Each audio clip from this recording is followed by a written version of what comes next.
امیر المؤمنین عمر بن خطاب رضی اللہ تعالی عنہ مسجد نبوی میں بیٹھے تھے کہ اتنے میں ان کے پاس سے ایک آدمی کا گزر ہوا۔ وہ کہہ رہا تھا، اے عمر، تمہارے لیے جہنم ہے۔ امیر المؤمنین نے حاضرین سے فرمایا، اس آدمی کو میرے پاس لاؤ۔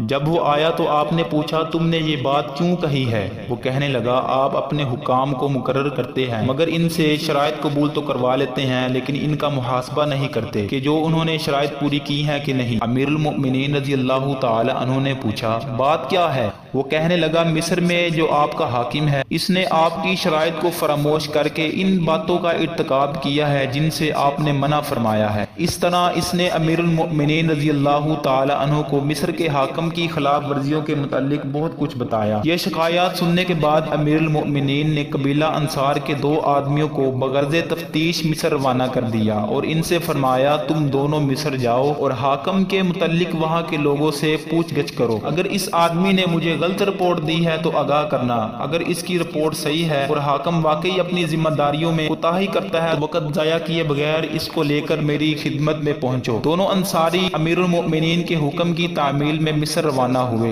اور وہاں پہنچ کر لوگوں سے حاکم مصر کے متعلق حقیقت جاننی چاہیے۔ انہیں وہاں وہی رپورٹ ملی جسے مذکورہ شخص نے امیر المؤمنین سے شکایت کی تھی۔ چنانچہ ان دونوں نے حاکم کے گھر پہنچ کر دروازے پر دستک دی اور اندر آنے کی اجازت طلب کی۔ دربان نے جواب دیا، آج حاکم سے ملنے کی اجازت نہیں ہے۔ دونوں انصاریوں نے کہا، حاکم کو ہمارے سامنے ضرور نکلنا پڑے گا ورنہ ابھی ہم اس کا دروازہ جلا دیں گے۔ اتنے میں ایک انصاری جلدی سے کہیں سے آگ کا شعلہ بھی لے کر آ گیا۔ دربان اندر داخل ہوا اور حاکم مصر کو اس کی خبر دی۔ حاکم گھر سے باہر نکلا تو ان دونوں نے کہا، ہم امیر المؤمنین کا پیغام لے کر آئے ہیں، تمہیں ہمارے ساتھ چلنا ہوگا۔ حاکم نے کہا، میری ایک ضرورت ہے، تھوڑی دیر کے لیے مہلت دو تاکہ میں تیاری کر لوں۔ انہوں نے کہا، امیر المؤمنین نے ہمیں حکم دیا ہے کہ تمہیں ایک پل کی بھی مہلت نہ دی جائے۔ جب دونوں حاکم مصر کو لے کر مدینہ منورہ امیر المؤمنین عمر رضی اللہ تعالی عنہ کی خدمت میں پہنچے تو اس نے سلام کیا مگر امیر المؤمنین نے اسے نہیں پہچانا کیونکہ اس کی طبیعت پہلے سے بہت زیادہ بدل چکی تھی۔ وہ مصر کا حاکم بن کر جانے سے قبل گندمی رنگ کا انسان تھا مگر جب مصر کی سرسبزی اور شادابی اس کو راس آئی تو وہ گورا چٹا اور بھاری بھرکم انسان بن چکا تھا۔ اس لیے امیر المؤمنین نے تعجب سے پوچھا، تم کون ہو؟ اس نے عرض کیا، میں فلاں آدمی ہوں جسے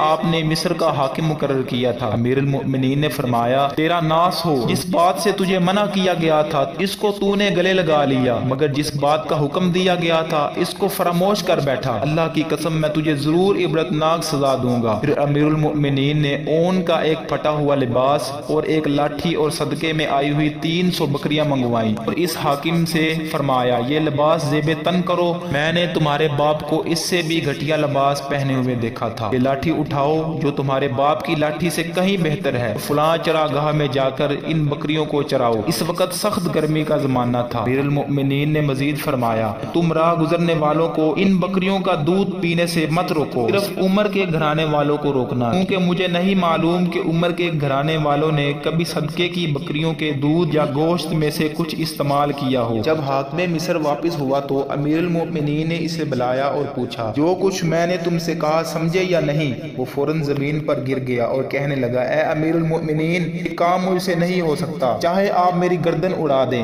امیر المؤمنین نے فرمایا، اگر میں نے تمہیں گزشتہ منصب پر بحال کر دیا پھر تم کس طرح کے آدمی ہوگے؟ وہ کہنے لگا، اللہ کی قسم، اس کے بعد آپ کو وہی رپورٹ پہنچے گی جو آپ پسند کریں گے۔ امیر المؤمنین نے اسے سابقہ عہدے پر فائز کر دیا۔ چنانچہ اس کے بعد وہ آدمی مصر کا ایک مثالی حکمران بن گیا اور اپنی ذمہ داریاں خوف و تقوی اور اخلاص کے ساتھ انجام دینے لگا۔